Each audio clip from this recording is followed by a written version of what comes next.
Huwag kayong maingay, tatakbo ang isda. Ilang beses nyo na ba narinig ang linyang iyan tuwing sasampa kayo sa bangka? Marahil ay ito na ang naging ginintuang batas sa tuwing tayo ay mangingisda. Pero sandali lang, may napansin ba kayo? Kapag kayo ay nasa laot, halos hindi kayo humihinga, hindi kayo nag-uusap ng kasama nyo, at parang naging bato na kayo sa sobrang pananahimik. Tapos, pag uwi nyo sa hapon, ang resulta ay bokya. Wala ni isang kagat. Samantalang, yung kabilang bangka na nagtatawanan at may tumutugtog pang radyo, sila pa ang hila ng malalaking isda. Nakakapikon, hindi ba? Sa video na ito, pag-uusapan natin ang isang napakalaking katotohanan na babasag sa paniniwala ng ating mga lolo. Alamin natin kung ang pagiging sobrang tahimik mo ba sa bangka ang mismong dahilan ng iyong pagkabokya. Nangangako ako, pagkatapos ninyong mapanood ito, mag-iiba ang pananaw nyo sa pangingisda.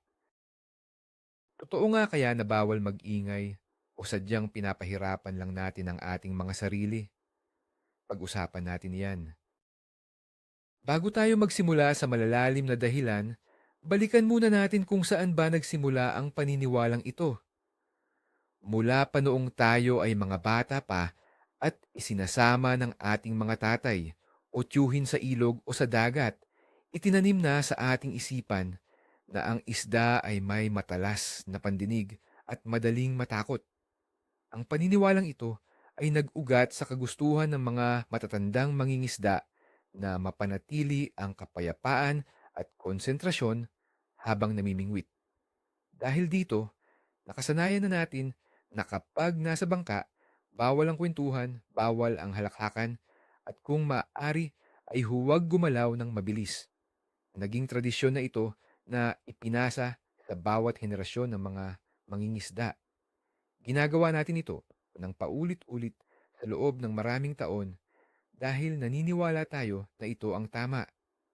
Subalit, sa paglipas ng panahon at sa pag-unlad ng ating kaalaman tungkol sa kalikasan ng mga isda, na pag-alaman na may mga detalyeng hindi ganap na tama sa lumang kaugaliang ito.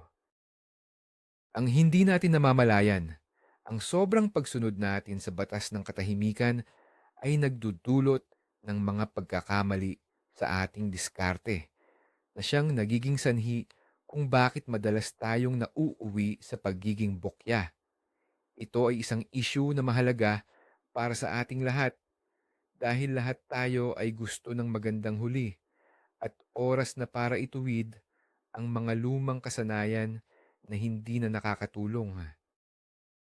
Simulan natin sa pagtalakay sa pakiramdam ng pagiging isang rebulto sa loob ng bangka. Alam nyo ang sitwasyon na ito. Madaling araw pa lang, nakaposisyon na kayo sa magandang pwesto.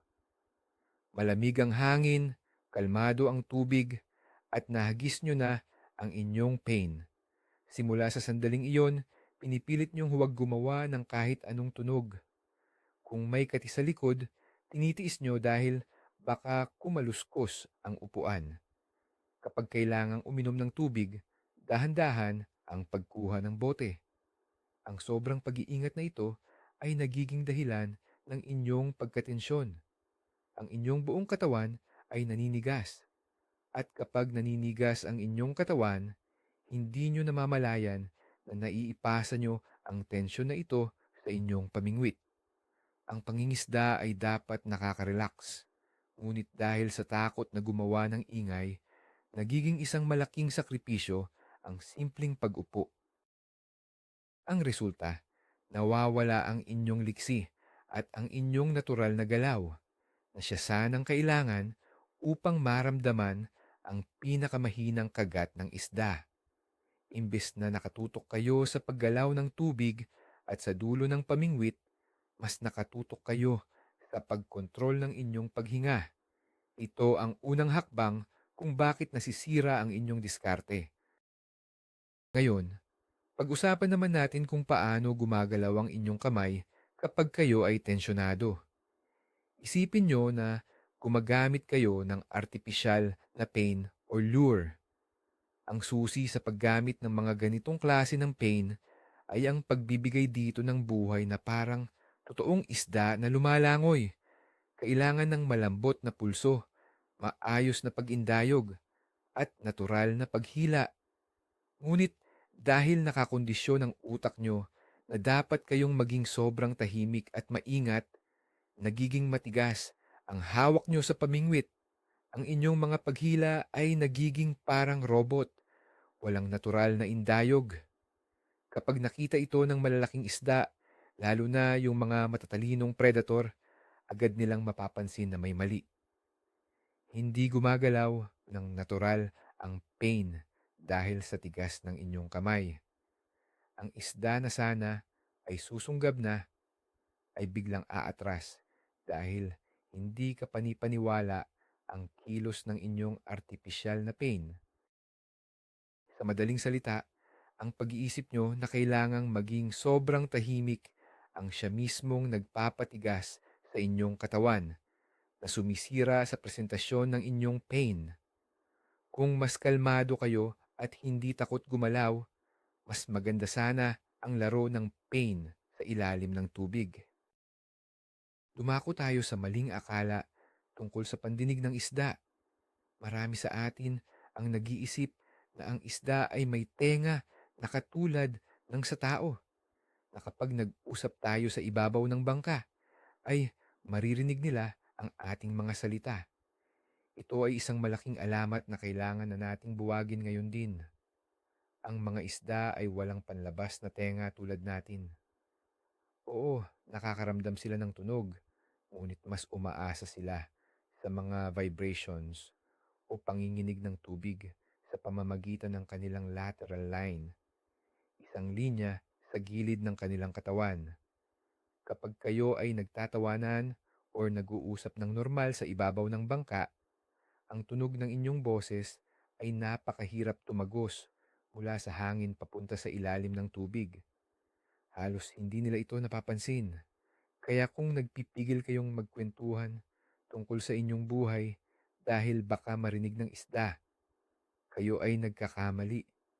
Ang pagiging pipi sa bangka ay walang direktang epekto sa dami ng isda sa ilalim. Ang katotohanan ay pwede kayong mag-usap at magplano nang hindi natatakot na magsiuwian ang mga isda na inyong inaabangan. Kung hindi pala boses natin ang nakakatakot sa kanila, ano ang dapat nating iwasan? Dito pumapasok ang pagkakaiba ng masamang ingay at mabuting ingay. Ang masamang ingay ay hindi ang inyong pananalita, kundi ang malalakas na vibrations na direktang tumatama sa katawan ng bangka at naipapasa sa tubig.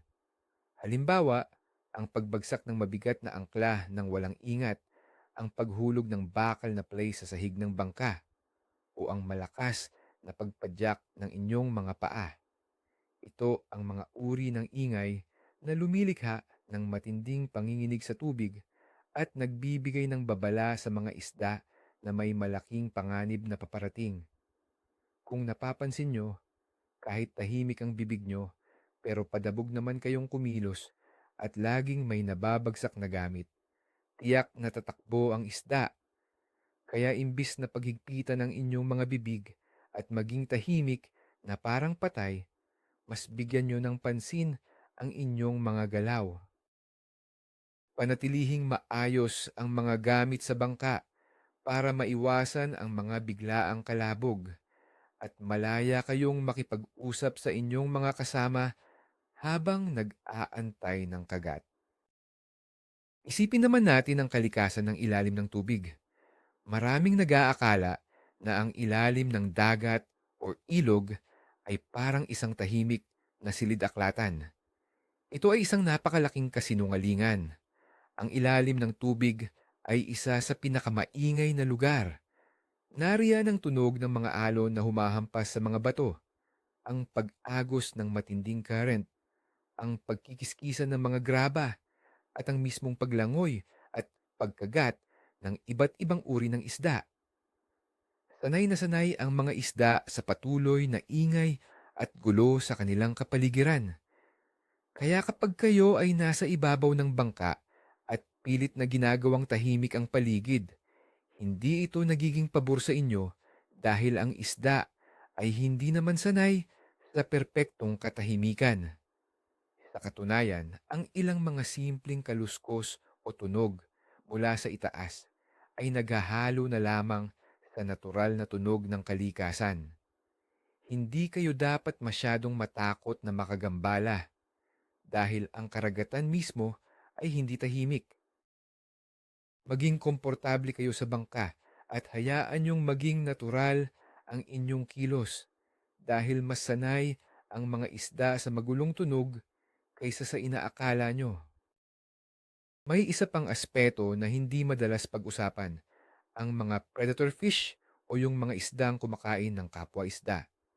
Ang mga uri ng isda na madalas nating hinahabol tulad ng tangwigo, talakitok, o lapu-lapu ay mga mandaragit. Sila ay may mataas na antas ng kuryosidad. Sila ay naakit sa mga tunog na nagpapahiwatig ng naghihingalo o nagpupumiglas na isda. Minsan, ang mga mahihinang katok sa gilid ng bangka o ang splash ng tubig ay hindi nagtataboy sa kanila, kundi lalo pa silang nilalapitan ito para usisain kung mayroon silang makakain. Kapag kayo ay sobrang tahimik, nawawala ang pagkakataon ninyo na magamit ang natural na kuryosidad ng mga isdang ito. Hindi ibig sabihin ay dapat ninyong paluin ng sagwa ng tubig, kundi hindi dapat iniiwasan ng bawat simpleng tunog o galaw. Ang mga mandaragit na isda ay agresibo at madalas ay pinupuntahan nila ang pinagmumula ng gulo sa tubig dahil para sa kanila, ang gulo ay nangangahulugan ng pagkain. Kapag naintindihan nyo ito, hindi na kayo mag-aalala sa bawat mumunting kaluskos sa bangka. Kung patuloy nating paniniwalaan na bawal ang ingay, paano natin maipapaliwanag ang pagiging epektibo ng mga maingay na artificial baits? Halimbawa na lamang ang paggamit ng mga poppers, buzz baits, o mga palaka-palakaan na ginagamit sa mga freshwater. Ang mga pain na ito ay idinisenyo upang gumawa ng malakas na tilansik ng tubig at maingay na tunog sa ibabaw. Kung totoong ang ingay ay laging nagtataboy ng isda, dapat ay walang nakakahuli gamit ang mga pain na ito. Ngunit ang katotohanan ay baliktad. Ang mga maiingay na pain na ito ang madalas na humahatak ng mga pinakamalalaking isda mula sa ilalim. Nakakabuo ito ng isang magandang paradox. Takot tayong umubo sa bangka dahil baka matakot ang isda. Pero sunod-sunod naman ang paghampas natin ng maingay na popper sa tubig. Ipinapakita lang nito na kailangan nating ayusin ang ating pananaw. Ang tunog ay isang kasangkapan kung gagamitin ng tama. Ang sobrang katahimikan sa loob ng bangka habang gumagamit ng maingay na pain ay isang patunay na ang ating takot sa pag-uusap at normal na galaw ay walang matibay na basehan. Isa pang negatibong epekto ng pagiging sobrang tahimik sa bangka ay ang kawalan ng komunikasyon. Kapag namimingwit kayong magkakasama at walang gustong magsalita, hindi nyo na ibabahagi sa isa't isa ang mga mahahalagang impormasyon. Sa pangingisda, ang mabilisang pagpapalitan ng ideya ay susi sa tagumpay. Halimbawa, napansin ng kasama nyo sa harapan ng bangka na ang mga isda ay nasa bandang ilalim at hindi kumakagat sa ibabaw. Kung hindi niya ito sasabihin sa inyo dahil bawal mag-ingay, patuloy kayong magsasayang ng oras sa maling lalim ng tubig. O kaya naman, nakita nyo na mas mabisa ang kulay asul na pain sa araw na yon, pero dahil ayaw nyong masira ang katahimikan, hindi nyo na pinaalalahanan ang inyong kasama. Ang pangingisda ay isang karanasan kung saan mas marami kayong natututunan kapag nag-uusap kayo ng inyong mga kaibigan. Ibahagi ang inyong mga napapansin sa daloy ng tubig, sa hangin, at sa uri ng kagat ng isda. Ang isang maingay na bangka dahil sa palitan ng diskarte ay mas maganda kaysa sa tahimik na bangka kung saan lahat ay nangangapa sa dilim. Pansinin din natin ang epekto ng sobrang katahimikan sa inyong atensyon at enerhiya. Alam nating lahat kung gaano kahaba ang hinihintay minsan bago makaramdam ng kagat ng isda. Kung nakaupo lang kayo, walang kausap, walang naririnig, kundi ang ihip ng hangin at pilit na hindi gumagalaw, ano ang susunod na mangyayari? Tama, aantukin kayo. Ang sobrang katahimikan ay nagdudulot ng matinding pagkabagot at antok. Unti-unting bibigat ang inyong mga mata at bababa ang inyong alerto. Sa mga sandaling kayo ay nakapikit o nag-iisip ng ibang bagay dahil sa inip, doon madalas nangyayari ang pinakamalakas na kagat. Mabilis ang hihilahin ng isda ang inyong pain at dahil antok kayo, huli na bago kayo makahatak pabalik. Ang resulta, nanakaw ang inyong pain at nakawala ang isda. Kung kayo ay nag-uusap, nagtatawanan, at aktibo sa loob ng bangka, napapanatili nyo ang inyong sigla at gising ang inyong isipan. Mabilis ang inyong reaksyon sa kahit anong panginginig ng pamingwit. Ang kaligayahang dulot ng kwentuhan ang siyang pumipigil sa antok na kalaban ng bawat mangingisda. Isang magandang kwento o halimbawa na madalas mangyari sa aktual na pangingisda. May dalawang bangkang magkatabi sa iisang bahura. Ang unang bangka ay sumusunod sa lumang patakaran. Nakasimangot, tahimik at walang gustong magsalita. Seryosong-seryoso sila sa pag-aabang. Ang pangalawang bangka naman ay magkakaibigang nagkakasiyahan. Nagbabahaginan sila ng kwento tungkol sa kani-kanilang mga nakaraang huli. Paminsan-minsan ay may nahuhulog na gamit, ngunit tinatawanan lang nila. Makalipas ang ilang oras, ang masayang bangka ay puno ng huli. Ang tahimik na bangka ay walang nakuhang kahit ano at umuwing may sama ng loob. Bakit nangyari ito? Dahil ang mga tao sa masayang bangka ay relax. Dahil relax sila, mas natural ang paggalaw ng kanilang mga kamay sa pamingwit. Ang kanilang mga pain ay gumagalaw na parang totoong pagkain. Habang ang tahimik na bangka, dahil sa sobrang pagpipigil, hindi nila nakita ang mga simpleng senyalis sa tubig. Ang kwentong ito ay paulit-ulit na nangyayari sa totoong buhay, nagpapatunay na ang tagumpay sa pangingisda ay hindi nasusukat sa katahimikan. Pag-usapan naman natin ang tinatawag na tunnel vision. Ito ang nangyayari kapag sobra nyo ng pinipilit ang sarili nyo na huwag makagawa ng ingay. Ang buong focus nyo ay napupunta lamang sa inyong sarili at sa hawak nyong pamingwit. Nakakalimutan nyo ng obserbahan ang mas malawak na paligid. Bilang isang mangingisda, mahalagang makita nyo kung saan nagliliparan ang mga ibon, kung may mga mumunting isda na tumatalon sa malayo, o kung nag-iba ang kulay ng tubig sa kabilang bahagi ng bahura. Ang mga sinyalis na ito ang magsasabi kung nasaan ang kumpol ng isda. Ngunit kung masyado kayong abala sa pagiging tahimik, hindi na umiikot ang inyong ulo para magmasid. Nawawala ang inyong kamalayan sa kapaligiran. Imbis na aktibo kayong naghahanap ng isda, nagiging pasibo kayo at umaasa na lang na may isdang dadaan sa inyong pain. Ang pagpapabaya sa mga palatandaan ng kalikasan dahil sa sobrang atensyon sa pagiging tahimik ay isa sa mga pinakamalaking pagkakamali na nagbubunga ng walang huli. Dumako tayo sa konsepto ng chamming o pag-akit ng isda gamit ang gulo sa tubig. May mga pagkakataon na ang mga profesional na mangingisda ay sinadyang hampasin ng sagwa ng tubig o gumawa ng mabilis at malakas na tilansik. Bakit nila ito ginagawa? Dahil Ginagaya nila ang tunog ng isang feeding frenzy o ang tunog ng grupo ng mga isda na nag-aagawan sa pagkain. Kapag narinig ito ng iba pang mga mandaragit sa malayo, mabilis silang lalapit dahil ayaw nilang mahuli sa piging. Sa ganitong pagkakataon, ang malakas na ingay at gulo ang mismong naging susi upang makahuli ng marami. Napakalaking kabalintunaan ito sa aral ng ating mga lolo na dapat ay walang anumang tunog. Pinapatunayan lamang nito na ang isda ay hindi natatakot sa lahat ng uri ng ingay.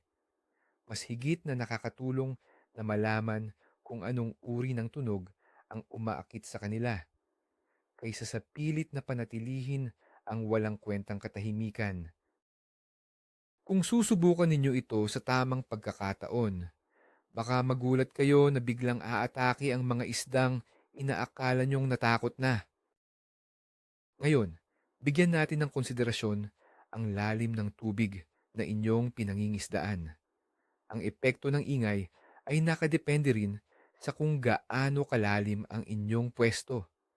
Kung kayo ay nanguhuli sa mababaw na ilog o gilid ng pampang na may lalim na 3 hanggang 5 talampakan, maaaring mangailangan ng kaunting pag-iingat dahil nakikita ng isda ang inyong anino at madali nilang maramdaman ang galaw. Ngunit karamihan sa atin na namamangka sa dagat ay pumupunta sa lalim na 50 hanggang 100 talampakan o higit pa. Sa ganitong kalaliman, ang inyong tawanan at kwentuhan sa ibabaw ng bangka ay walang anumang silbi para sa mga isda sa ilalim. Ang distansya at ang kapal ng tubig ay nagsisilbing panangga upang hindi nila ito maramdaman bilang banta. Ang pagpupumilit na maging tahimik sa ganyang kalaliman ay isang walang kabuluhang pagsasakripisyo. Sayang ang pagkakataong mag-enjoy at makipag-bonding sa inyong mga kasama kung iisipin nyo na naririnig kayo ng isda mula sa mahigit 100 talampakan sa ilalim. Pag-usapan din natin ang tungkol sa makina ng inyong bangka. Isa pang kaugalian ay ang agad-agad na pagpatay ng makina pagdating sa pwesto dahil sa takot na ang tunog nito ay magtataboy sa mga isda. Bagaman, sa ilang sitwasyon ay tama ito, hindi sa lahat ng pagkakataon. May mga uri ng pangingisda sa laot kung saan ang mababang panginginig ng makina o ang tunog ng idling engine ay mas nagsisilbing pang-akit sa halip na pantaboy. Nakasanayan na ng ilang isda na ang tunog ng bangka ay may kasamang libreng pagkain o tapon ng mga maliliit na isda mula sa mga mangingisda. Nagugulat minsan ang mga baguhan dahil kahit umaandar ang makina ay may sumusunggab na malalaking isda sa kanilang pain. Pinapatunayan lamang nito na ang takot sa tunog ay madalas na nasa isip lang nating mga tao at hindi palaging reaksyon ng mga isda. Kaya kung may pagkakataong hindi kailangang patayin ang makina para sa kaligtasan sa dagat laban sa malalakas na alon, huwag kayong masyadong mabahala na aalis ang mga isda dahil lamang sa panginginig nito. Ibaling natin ang atensyon sa psikolohikal na bigat o psychological burden na dulot ng sobrang pananahimik. Ang pangunahing dahilan kung bakit tayo nangingisda ay para makapag-unwind, makawala sa stress ng trabaho, at makalanghap ng sariwang hangin. Ito ang ating oras para kalimutan ng problema. Subalit, kapag sumakay na tayo ng bangka at pinatupad ang batas ng matinding katahimikan, imbis na mabawasan ang stress natin, ay lalo pang nadaragdagan. Natatakot tayong pagalitan ng mga kasama dahil baka tayo ang masisi kung bakit walang huli. Nagiging mabigat ang atmosfera sa loob ng bangka. Wala nang ngiti at puro seryosong mukha na lamang ang makikita. Kapag ganito ang sitwasyon, hindi ka na nag-i-enjoy. At kapag hindi ka na nag enjoy nawawala ang inyong gana na mag-eksperimento sa mga pain, tamad na kayong magpalit ng pwesto, at gusto nyo na lang umuwi. Ang pagkabukya nyo sa araw na iyon ay hindi dahil pinaingay nyo ang mga isda, kundi dahil sumuko na ang inyong isipan dahil sa bigat ng walang kwentang tradisyon na inyong sinusunod. Kailangan nating linawin ang tamang kahulugan ng salitang stealth or pagiging patago sa pangingisda. Ang totoong pagiging patago ay hindi nangangahulugang bawal magsalita. Ito ay tumutukoy sa matalinong pagpoposisyon ng inyong bangka. Halimbawa, ang pag-iwas na matapat ang inyong anino sa mismong pinamumugaran ng isda. Ang isda ay mas takot sa mabilis na pagbabago ng liwanag o malalaking anino na dumaan sa ibabaw nila kaysa sa anumang tunog ng kwentuhan. Bukod pa rito, ang tamang pagcast ng inyong pamingwit nang hindi gumagawa ng malaking tilansik maliban kung sadya itong kinakailangan. Ang pagiging stealthy ay paggamit ng tamang nipis ng tali at tamang laki ng kawil upang hindi ito makita sa malinaw na tubig. Ang mga ito ang tunay na nakakaapekto sa inyong huli, hindi ang pagpigil mo sa pagbahing. Kapag natutunan niyong ibaling ang inyong pansin sa mga tamang detalye ng pagiging patago imbes na sa simpleng pagpipigil ng boses, makikita ninyo ang malaking pagbabago sa dami ng inyong nagiging huli.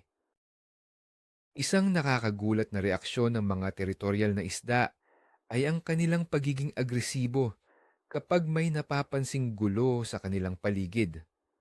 Ang ibang isda ay kumakagat, hindi dahil sa sila ay gutom, kundi dahil gusto nilang protektahan ang kanilang teritoryo mula sa anumang lumalapit o gumugulo rito.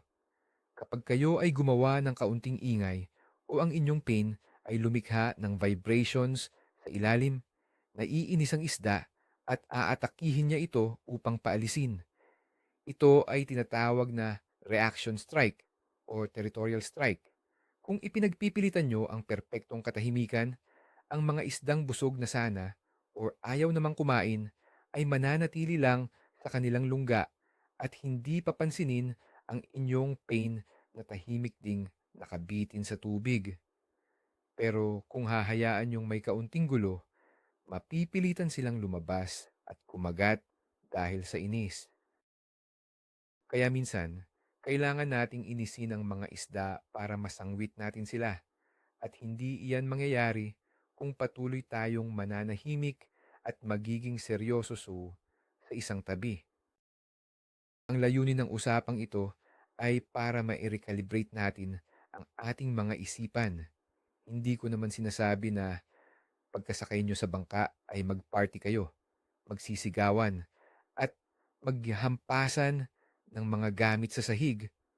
Siyempre, kailangan pa rin ng disiplina at respeto sa kalikasan.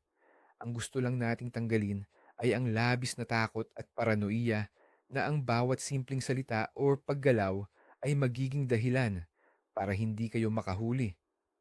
Hanapin natin ang tamang balanse. Pwede kayong magkwentuhan, tumawa kapag may nakakatawa, kumain at uminom ng komportable, nang hindi ginagawang napakaingay ng buong karagatan. Ang balanseng ito ang magbibigay sa inyo ng kapayapaan, ng isip, masayang karanasan, at mas magandang diskarte. Sa paghahanap ng balanseng ito, matututunan ninyo kung ano ang totoong nakakatakot sa isda at kung ano ang katang-isip lamang. Ang mangingisdang komportable at walang takot sa maling mga patakaran ay siyang mangingisdang umuuwing may punong cooler. Kaya sa susunod na kayo ay pupunta sa dagat or ilog, subukan nyo ang bagong diskarteng ito. Buksan nyo ng mahina ang radyo sa inyong bangka at magpatugtog ng nakaka-relax na musika. Makipag-usap kayo ng maayos sa inyong mga kasama. Pag-aralan ninyo ng sabayang agos ng tubig. Hayaan niyong lumambot ang inyong mga balikat at braso habang nakahawak sa pamingwit. Makikita ninyo, mas madali niyong mararamdaman ang bawat paggalaw sa dulo ng inyong pain. mas mabilis kayong makakapag-adjust kapag nag-iba ang kondisyon ng hangin o tubig. Higit sa lahat, mapapansin ninyo na hindi kayo madaling mapagod at maboring. Ang oras ay mabilis na dadaan dahil nag enjoy kayo. At habang nag enjoy kayo nang hindi iniisip ang pagiging tahimik, doon kalimitang dumarating ang magkakasunod na kagat mula sa isda. Ito ang patunay na ang masayang kapaligiran ay nagreresulta ng masaganang huli, malayo sa tradisyonal na paniniwala ng matinding katahimikan. Bilang pagbubuod sa mahalagang diskusyong ito, dapat nating tanggapin ang katotohanan na ang tunay na dahilan kung bakit tayo bokya ay hindi dahil sa ating mga boses. Ang pagiging bokya ay kadalasang resulta ng maling pwesto, maling uri ng pain, maling oras ng pagpunta, hindi tamang galaw ng tubig, or simpleng hindi lang talaga araw ng kagat ng isda. Madaling isisi ang kabiguan natin sa katabi nating medyo maingay dahil ito ang pinakamadaling dahilan. Pero bilang mga matatalino at makabagong mangingisda, kailangan nating suriin ang mga totoong kadahilanan. Tanggalin na natin ang pag-uugali ng pagsisisi at matinding pananahimik. Tanggapin natin ang mga siyentipikong katotohanan tungkol sa kung paano gumagalaw at nag-iisip ang mga isda. Kapag naiwaksi na natin ang maling batas ng katahimikan, hindi lang tataas ang tsansa nating makajackpot, kundi maibabalik din natin ang totoong saya at bonding sa tuwing tayo ay namimingwit kasama ng ating mga pamilya at kaibigan. At diyan natatapos ang paghimay natin sa isa sa pinakasikat na batas ng ating mga lolo o sa pangingisda. Nakita ninyo na kung paanong ang matagal na nating ginagawa na pagiging parang bato sa bangka ay siya palang nagpapatigas ng ating galaw, nagpapababa ng ating alerto, at sumisira sa ating buong karanasan. Ang pinakamalaking revelasyon dito ay hindi ka pala dapat matakot sa tunog ng kalikasan at sa natural na usapan dahil ang isda ay hindi naman tao na nakikinig sa inyong mga kwento. Ang pagpapakawala sa tensyon at pagiging relax sa loob ng bangka ang tunay na magpapaangat ng iyong diskarte sa pagkontrol ng pain at pamingwit. Ngayon, na alam nyo na ito, sana ay mabago nito ang inyong pananaw at makatulong ito upang wala nang maiiwang bokya sa inyong susunod na biyahe. Maraming salamat sa inyong panunood at pagsama sa akin sa isa na namang malaman na talakayan. Kung nagustuhan nyo ang video na ito at marami kayong natutunan, huwag kalimutang mag-subscribe sa ating channel at pindutin ang like button. Ngayon, bago ako magpaalam, gusto kong marinig ang inyong panig. Kayo ba ay matagal nang naniniwala na bawal mag-ingay at susubukan nyo ba na maging mas relax at mag-iingay ng kaunti sa susunod nyong pangingisda? I-comment nyo ang inyong mga sagot at karanasan sa ibaba at pag-usapan natin iyan.